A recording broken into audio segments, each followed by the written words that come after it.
मेरी अपनी शादी में कोई इज्जत नहीं है, या फिर क्या मेरी कोई सेल्फ रिस्पेक्ट नहीं है, या फिर हमने बहुत लोगों को ये भी कहते हुए सुना है कि यार सेल्फ रिस्पेक्ट शादी में बिल्कुल खत्म हो जाती है।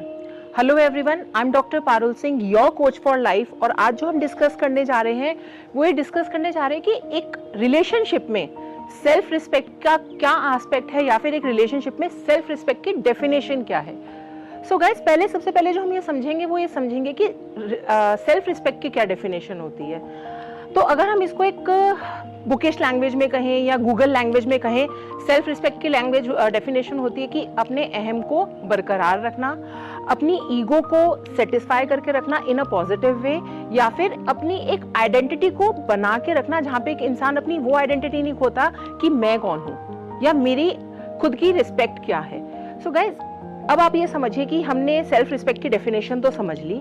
अब दूसरी चीज जो ये आती है वो ये आती है कि शादीशुदा जिंदगी में या फिर एक रिलेशनशिप में सेल्फ रिस्पेक्ट कितनी जरूरी है। अगर हम इसको ये मेजर करें कि कितनी जरूरी है, तो हम इसको ऑन नंबर्स हम मेजर नहीं कर सकते, लेकिन यस, अगर हम इसको एक डिक्टेटरशिप में अगर बोलें तो हमें सेल्फ रिस्पेक्ट 100% चाहिए। अब वो 100% कई बार 99 भी हो सकती है और वो 100% कई बार 101 भी हो सकती है। द थिंग इज कि उस ग्राफ में आपको, अगर आप 99 हो रहे हैं या 101 हो रहे हैं, उस ग्राफ में आपको वापस 100 पर आना ही पड़ेगा। लेकिन अगर आप उस चीज को लेके, ईगो को लेके अड़ जाएंगे, ईगो को लेके अपना ये अड़ जाएंगे कि नहीं जी, मेरी सेल्फ रिस्पेक्ट हिंडर हो रही है, ये तो मेरी सेल्फ रिस्पेक्ट के अगेंस्ट है, आपने मेरी रिस्पेक्ट नहीं करी, आप एक फीमेल को रिस्पेक्ट नहीं करते, या फिर तुम्हारे को तो आदमियों को रिस्पेक्ट करनी नहीं आती। अगर हम इन सारी चीजों को सेल्फ रिस्पेक्ट के अंदर लेकर आएंगे तो उससे हमारा रिलेशनशिप जो है वो हिंडर होगा ही होगा। तो हमारे को जो सबसे पहले सीखना है, हमारे को सबसे पहले तो एक थिन लाइन जो डिफरेंस है, क्योंकि बहुत थिन लाइन डिफरेंस है सेल्फ रिस्पेक्ट और ईगो में। अगर हम उस थिन लाइन डिफरेंस को समझें तो वो डिफरेंस ये है कि भाई ठीक है, एक बात हो गई, अब मेरे लिए उस बात को पकड़ के रखना कितना जरूरी है, या फिर मैं उसको लेट गो कर सकती हूँ या कर सकता हूँ। अगर तो आप उसको लेट गो कर सकते हो, don't bring it on your respect और मे बी सेल्फ रिस्पेक्ट। लेकिन अगर आपको ये लगता है कि नहीं यार, यहाँ पे तो मेरी ट्रू आइडेंटिटी ही खो रही है, मेरी ट्रू आइडेंटिटी पे डायरेक्ट अटैक हो रहा है, या फिर मेरी उन एथिक्स पे अटैक हो रहा है जिसके बेसिस पे मैंने शादी करी थी या जिसके बेसिस पे मैं इस रिलेशनशिप में आया था या आई थी, तब आप ये कह सकते हैं कि हाँ, this is something where your self respect is getting preached. अब वहां पर जहां पर हमारी सेल्फ रिस्पेक्ट प्रीच हो रही है, वहां पे हमारा जो सबसे पहले टूल हमें जो यूज करना है वो यूज करना है इंटरेस्टिंग पॉइंट ऑफ व्यू और कम्युनिकेशन। पहले तो आप ये देखिए कि क्या मैं उसको इंटरेस्टिंग पॉइंट ऑफ व्यू करके छोड़ सकता हूँ, या फिर मैं उसको कम्युनिकेट करके रिजॉल्व कर सकती हूँ।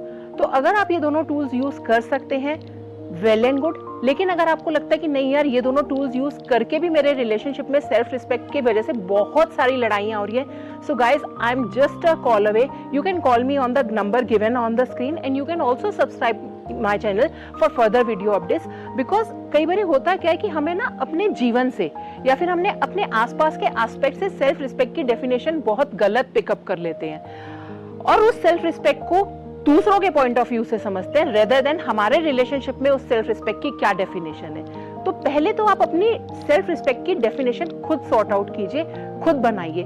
फिर कहते हैं ना कि जब आप अपना खुद का बनाया हुआ खाना खाएंगे तो आप उसको एंजॉय भी करेंगे और आप उसको लॉन्ग टर्म में सस्टेन भी कर पाएंगे, क्योंकि शादीशुदा जिंदगी में या किसी भी रिलेशनशिप में सस्टेनेबिलिटी बहुत ज्यादा जरूरी है। आप उसको फ्लिप ऑन नहीं कर सकते, आज ये, कल ये, परसों ये, उसके अगले दिन ये नहीं। सस्टेनेबिलिटी जितनी ज्यादा रखेंगे, taking the adaptability of change and taking the things that this are not required into my life and these things are crucial for my life, just keep on adapting yourself according to a chameleon. देखिए, हर aspect का ना positive negative होता है। अब अगर आप गिरगिट को देखें तो गिरगिट तो हर टाइम अपना रंग बदलता है, लेकिन इसी एस्पेक्ट को अगर आप एडेप्टेशन टू चेंज के हिसाब से देखें तो उसके लिए कितना पॉजिटिव एस्पेक्ट है ये। सेम वे ह्यूमन बीइंग को भी जो है अपने एस्पेक्ट्स को moment to moment, instance to instant change करते रहना चाहिए, क्योंकि अगर हम सिर्फ एक डब्बा पकड़ के बैठे रहेंगे, नहीं ये तो मेरी सेल्फ रिस्पेक्ट के अगेंस्ट है, नहीं ये तो मेरे एथिक्स के अगेंस्ट है, नहीं ये तो ये इन चीजों के अगेंस्ट है, तो आप अपनी लाइफ को या अपने रिलेशनशिप को सॉर्ट आउट नहीं कर पाएंगे। So guys, I am just a call away to make you understand what actually self respect is. Thank you.